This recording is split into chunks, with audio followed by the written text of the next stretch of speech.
থেকেই আমাদের সাদা বুইরা বসে বসে আর ফুটকির চামড়া খুলাইতেছে না।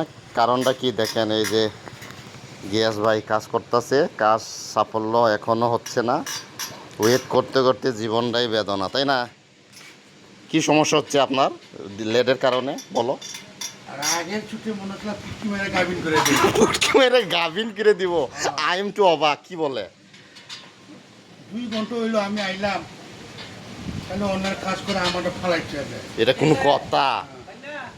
হ্যাঁ হ্যাঁ, এই যে ফুট কি চাচা আচ্ছো বললাম বিশাল আগে তো সহ্য হয় না, মনে হয়েছিল পুটকি মেরে গাভিন করে দিই। গাভিন করে দেবা? এটা জীবনে প্রথম শুনলাম। ও মাই গড, ভাবা যায় এ ধরনের সমস্ত ভাষাগুলো তো আমি জীবনে জন্মের পরে শুনি না, আজকে শুনলাম।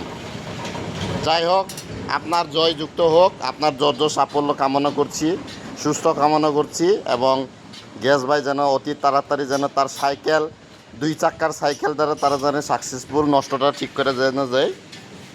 ধৈর্যের ফল অবশ্যই সাকসেসফুল হবে, উত্তেজনা কোনো দরকার নাই।